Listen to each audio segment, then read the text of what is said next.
সুপ্রিয় দর্শক, আসসালামু আলাইকুম। আজকের ভিডিওতে আমরা যে বিষয়টা নিয়ে আলোচনা করব সেটা হচ্ছে ইটের হিসাব। তো ইটের হিসাব কিভাবে করবেন, ইটের এস্টিমেট কিভাবে নির্ণয় করবেন, প্রাচীর বা দেওয়ালের ইটের হিসাব কিভাবে বের করবেন, বা ঘরের কাজের ইটের হিসাব কিভাবে বের করবেন, এই বিষয়ে থাকবে আজকে ভিডিওটি।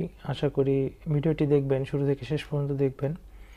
তাহলে আপনি এই বিষয়ে কিছুটা হলেও শিখতে পারবেন যে আপনার যদি একটি ঘর নির্মাণ করতে হয়, তো সেই ঘরের মধ্যে আপনার কতটি ইটের প্রয়োজন পড়বে সেটি আপনি হিসাব, জাস্ট আপনার কাছে যদি একটি ক্যালকুলেটর থাকে, আপনি 2 মিনিটের মধ্যে সেই হিসাবটি বের করে নিতে পারবেন। তো ভিডিওটি অনেক গুরুত্বপূর্ণ ভিডিও যদি আপনার ঘরের হিসাবটি আপনি নিজে নিজে করতে চান। তো চলুন শুরু করা যাক। তো আমরা কাল্পনিক একটি ওয়াল এঁকে নিয়েছি। তো এটা আমরা পরে যাব। তো প্রথমে আগে আমরা ইটের হিসাব কিভাবে নির্ণয় করে, ইটের এস্টিমেট কিভাবে নির্ণয় করে সেটা আমরা শিখব, সূত্রগুলো শিখব। তারপরে আমরা ওয়ালের কাজে যাব, কিভাবে ওয়ালের ক্ষেত্রফল নির্ণয় করে সেখান থেকে ইটের হিসাব বের করতে হয়। তো প্রথমে আমি একটি কাজ করে নেব, সেটি হচ্ছে আমি একটি ইট ধরে নিলাম। এখানে একটি ইট। তো সাধারণত আমরা যে ইটগুলো আমরা ক্রয় করি, ইটের সাইজ কিন্তু অনেক প্রকার রয়েছে। তো আমরা সচরাচর যে ইটগুলো আমরা ব্যবহার করি, তো এই ইটের সাইজগুলো এই ধরনের হয়ে থাকে। যেমন দৈর্ঘ্য পাবেন 9.5 ইঞ্চি এবং প্রস্থ যেটা পাবেন সেটা 4.5 ইঞ্চি পাবেন, এবং উচ্চতা যেটা পাবেন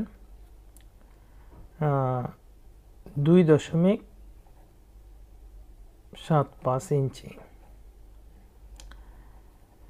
তো মূলত এই হিসাবটি আমরা জাস্ট ধরে নিলাম। তো আমরা ইটের হিসাব যেটা পাবো, গাঁথনির পরে যেটা পাবো, এটা পাবো 10 ইঞ্চি, দৈর্ঘ্য পাবো 10 ইঞ্চি, প্রস্থ পাবো যেটা 5 ইঞ্চি, এবং উচ্চতা পাবো আমরা 3 ইঞ্চি। তো আমরা এই হিসাবটা ধরে নেব। আমরা এখানে যেটা দেখলাম এটার প্রয়োজন নেই, তো আমাদের প্রয়োজন পড়বে এটা। তো আমাদের দেশে 5 ইঞ্চি বা 10 ইঞ্চি গাঁথনি দেওয়া হয় ওয়ালের মধ্যে। তো গাঁথনি আপনার যেটাই হোক না কেন, তো আপনি যদি ইটের এস্টিমেট নির্ণয় করতে জানেন, তাহলে আপনার পক্ষে খুব সহজেই আপনি ইটের হিসাবটি বের করে নিতে পারবেন। তো এখানে আমরা যখন ইটগুলো গাঁথনি দিই, তখন যদি একটা ইট এখান থেকে একটু গাঁথনি দিই, তো আমরা 10 ইঞ্চি জায়গা এটা দখল করবে, অর্থাৎ লম্বাতে 10 ইঞ্চি দখল করবে এবং উচ্চতাতে 3 ইঞ্চি দখল করবে। লম্বাতে 10 ইঞ্চি, উচ্চতাতে 3 ইঞ্চি দখল করবে আমাদের, যদি 5 ইঞ্চি ওয়াল হয়। অর্থাৎ একটি ওয়ালে যখন ইটটা গাঁথনি দেওয়া হবে, তখন উচ্চতায় 3 ইঞ্চি দখল করবে এবং লম্বায় 10 ইঞ্চি দখল করবে। তো আমাদের একটি ইটের ক্ষেত্রফল যদি আমরা নির্ণয় করি, তাহলে আমরা যেটা পাবো 3 ইঞ্চি বাই 10 ইঞ্চি, এটা যদি আমরা গুণ করে দিই, যদি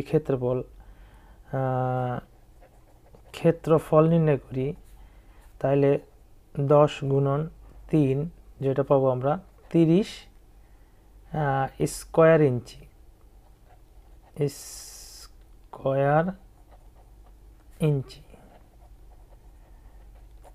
ইঞ্চি আমরা পাবো একটা ইট থেকে। অর্থাৎ একটা ইটে যদি আমরা নির্ণয় করি, ক্ষেত্রফল নির্ণয় করি, সেক্ষেত্রে আমরা যেটা পাবো 30 স্কোয়ার ইঞ্চি আমরা পাচ্ছি সেখানে একটি ইট থেকে।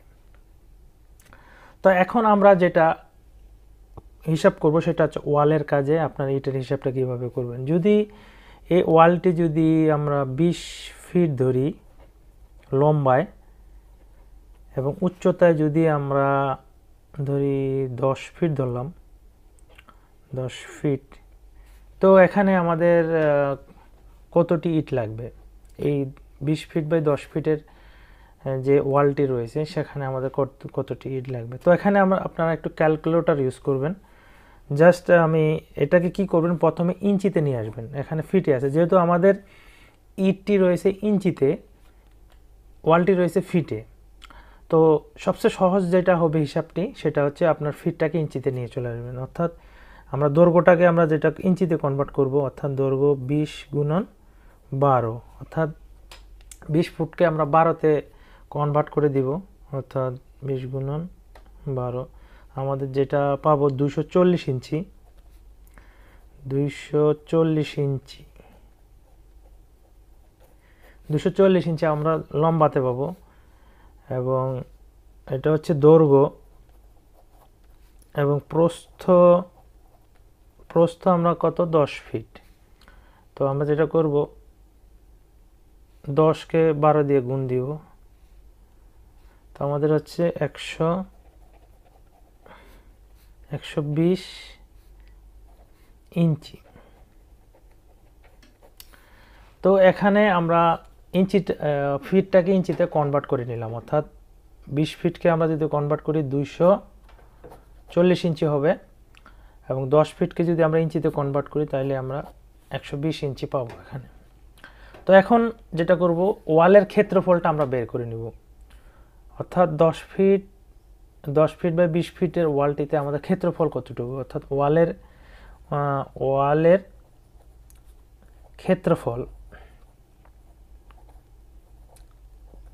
ক্ষেত্রফল হচ্ছে আমাদের 240 গুণন 120।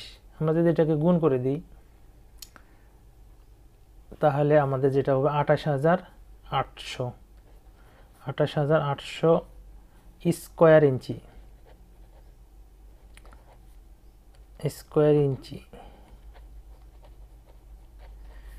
28000 স্কোয়ার ইঞ্চি আমরা যেটা পাবো, আমাদের পুরো ওয়ালটাতে আমরা যেটা পাবো 28800 স্কোয়ার ইঞ্চি।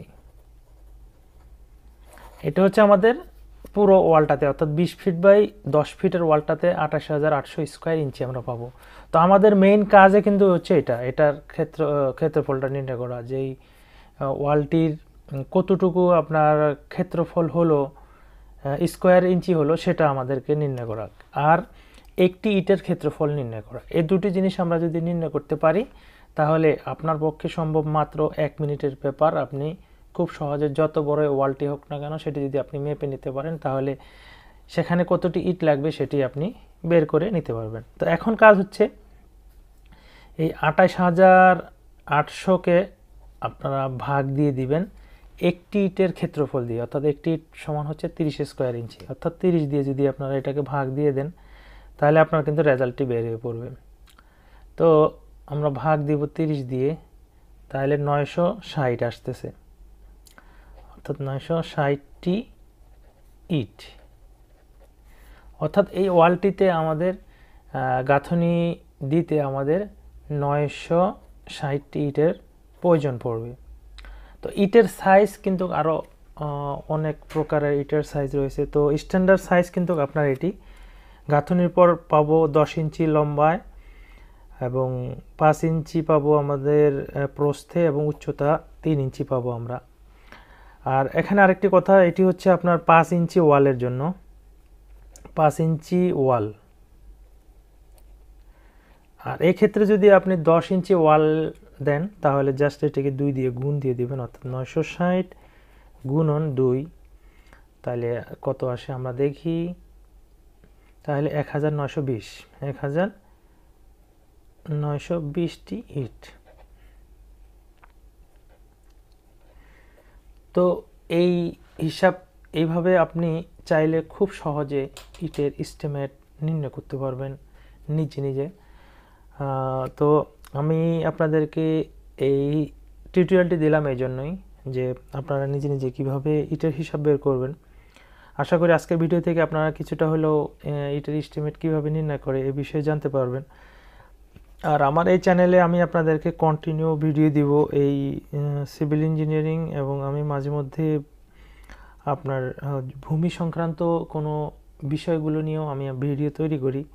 তো আশা করি সেই ভিডিওগুলো দেখবেন, তাহলে আপনারা এই বিষয়গুলো জানতে পারবেন যে কিভাবে আপনার